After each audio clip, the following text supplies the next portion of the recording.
Hello, okay, so welcome to another virtual paint night. I am Haley at the Stirling-Rawdon Public Library, and today I am going to show you how to do an embroidered painting, like so. If you were able to pick up one of our take and make kits, it has most of the supplies you'll need in order to make one of these paintings. So what is included in this kit is a piece of this acrylic paper. It's almost like canvas and you can use acrylic paints on it. It also includes several different templates that you can use to create an embroidered painting. So there's a flower, a leaf, a bird, a dog, and a cat included in the kit. But really you can use any simple line drawing as your template that you're going to embroider onto your paper. It also includes a bit of embroidery floss, some paint, a paintbrush, and a needle, which is stuck through a piece of cardboard here. You just have to take the tape off and take it off of the cardboard, and away you go. And each kit has different thread and paint in it, so you can decide what you want to do with that. And all right, so in addition to what is included in the kit, you're going to need some scissors, a bit of water for cleaning your brushes, some paper towel, and something to put your paint on. All right, so let's get started. The first thing you need to do is decide which template you're going to use or what drawing you're going to use for your painting. So for this one, since I have a bit of green and a bit of like this cream color, buttermilk color, I'm going to go with a leaf. So then once you've decided what image you're going to use on it, now you need to paint the background. And you can really paint it however you want. You can go with some blobs like here, or you can just do like maybe a diagonal across here, one color here, one color there. You can even leave it blank if you want. But in this case, I'm going to do, also with your paint, you can mix it too, so you don't have to stick with the colors that you're given. You can mix them together and create your own colors. Or if you have paint on hand, you can use that as well. So I'm just going to make a little bit of a lighter green, and I'm going to paint some blobs on my paper here, like so. And then once you do your background however you want, then it's time for the embroidery part of it. So I'm just going to continue painting my background, and then you're going to let the paint dry, and then it'll be time for the next step.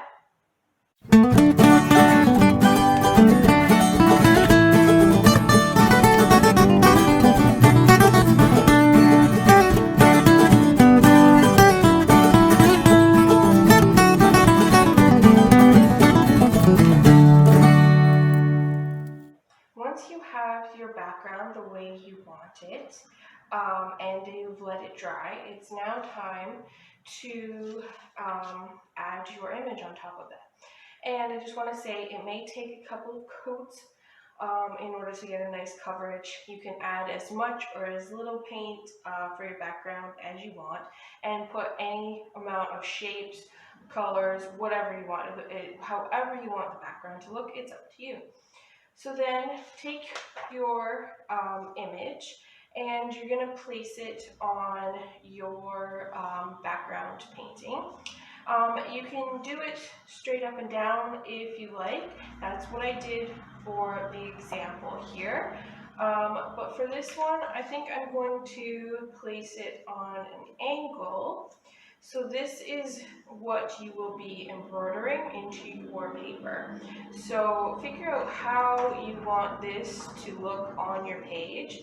So in this instance, I'm going to put it on an angle, and I'm going to take a bit of tape and put it at the top and the bottom just to hold it in place while I make my holes where my embroidery thread is going to go. So I'm going to take my needle and I'm going to punch holes through the paper all the way around the outline of your image here, and you're going to want to do that about a centimeter apart.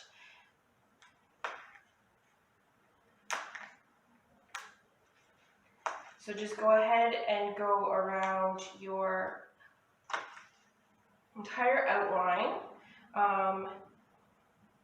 in all the nooks and crannies, and then we'll go on to the next step.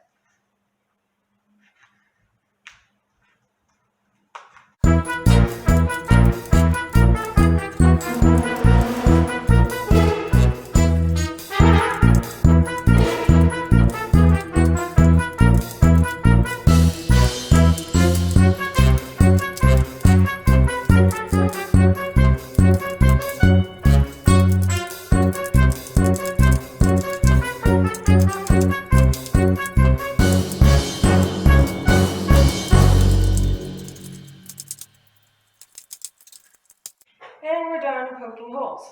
So once you have poked all the holes all the way around your image, you're going to gently remove your template and set it aside. Don't throw it out just yet because it will be a reference so you can remember how it's supposed to look, because without it, it just looks like a bunch of holes on the page.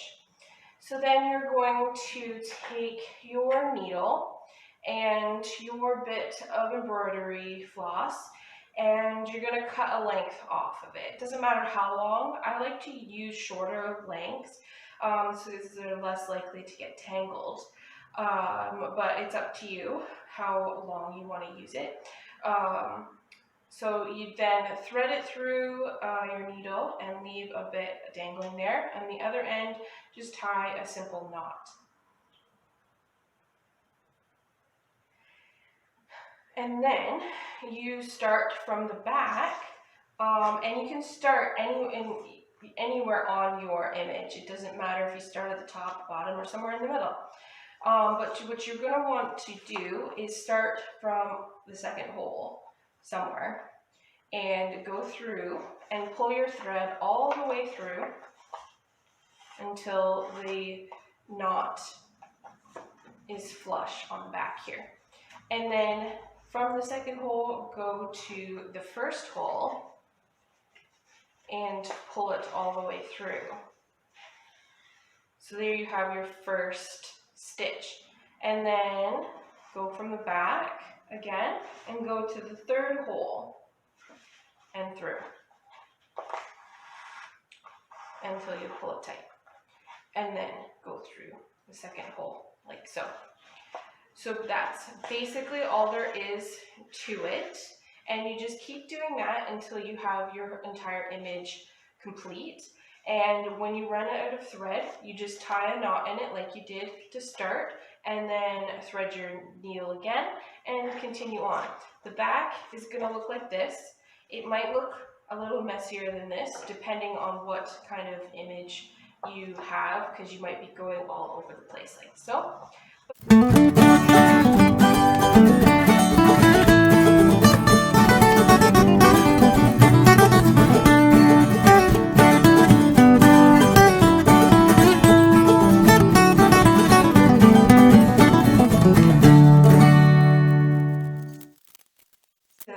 The leaf is starting to form here, so it's coming along nicely.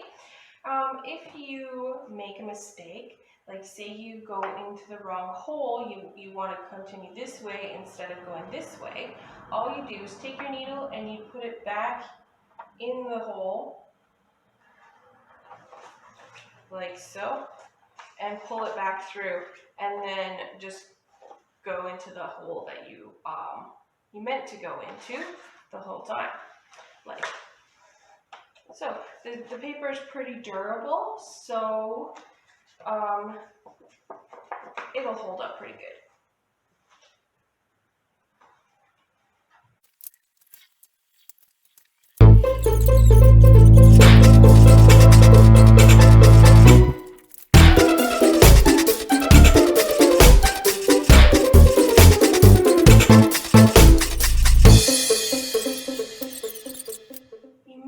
Need to go through the holes more than once depending on your design, and that's okay. The paper is pretty durable, so it can hold up to that. You just need to be careful not to pull too hard that you rip the paper.